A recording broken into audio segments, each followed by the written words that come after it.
Hello everyone. Today we discuss about epsilon NFA in this lecture. Let's try to understand what is epsilon NFA. So this empty symbol or this symbol shows the epsilon and this is an empty symbol. It used to represent the null symbol. Okay.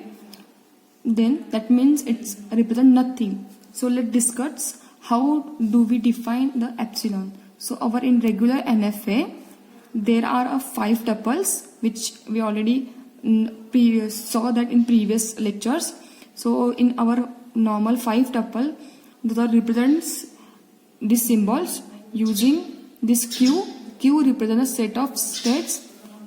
Then sigma represents the input. Q naught represents the initial state. Then del represents the transition function.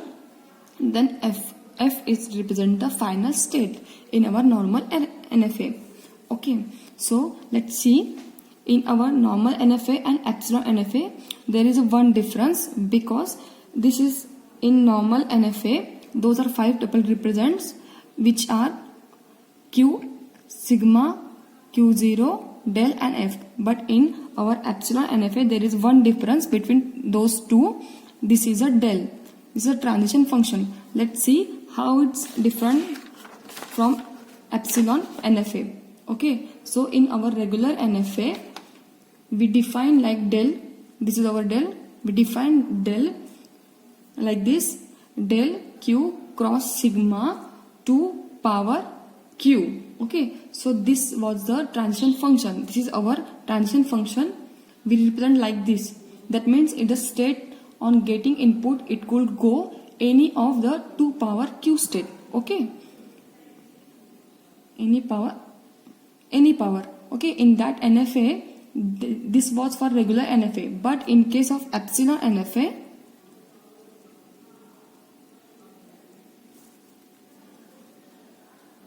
what we have to, it's that we have a unique epsilon over here, and now that this means that any state on getting a particular input it could go any other 2 power Q state, or it also goes to no state, right? Because we represent with the epsilon. This is a unique epsilon.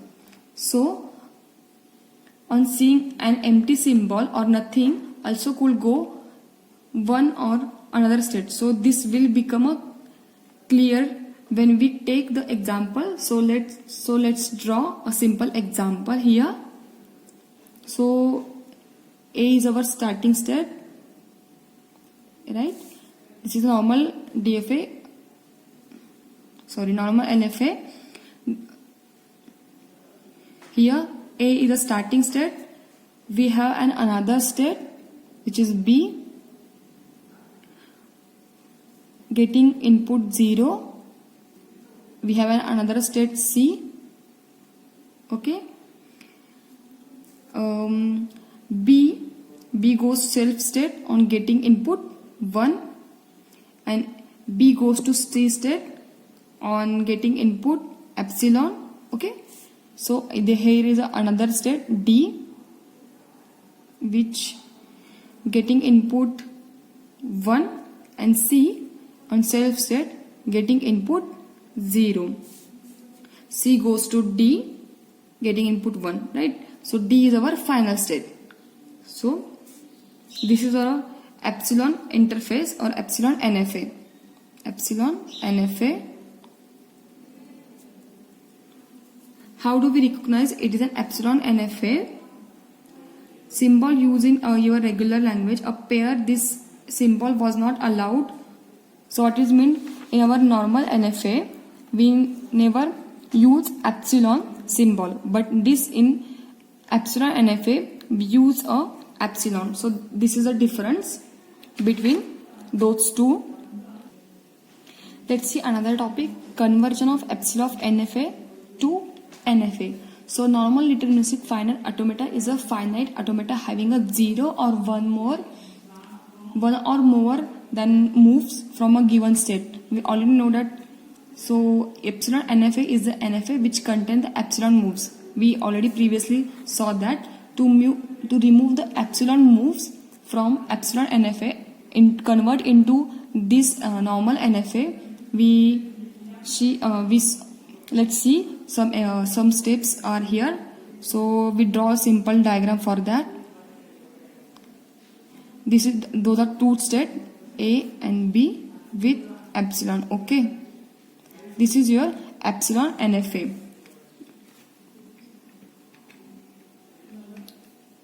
So now in this diagram, A goes to B getting input epsilon. So there is nothing between those two states. Okay, so now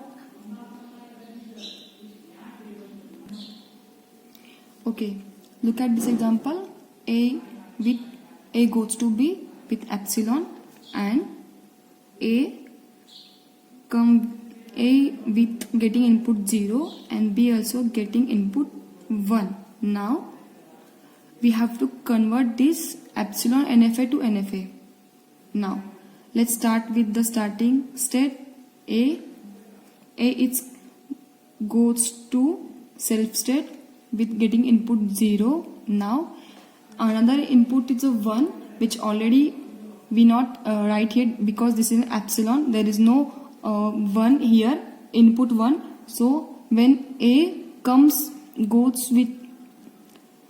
goes to another state with epsilon, we have to write it 1 because 1 input it's not present in this diagram, but we have to write for normal NFA with 1 input getting on input 1, it goes to B. Let's say here it represents with the epsilon, but we have to write it here another input also. We already represent 0 getting input in self state. When input 1 it goes to B state. On getting input 1 it comes to B state, and now B it also getting an input 1. Okay, and here we have to write our final state. This is in this diagram epsilon NFA, B is our final state. Now we write it here also, show that with double circle B is our also final state. But now we have to convert this in NFA. So when A come with any input, we have to declare that this is also our final state in normal DFA. Okay, so write it here.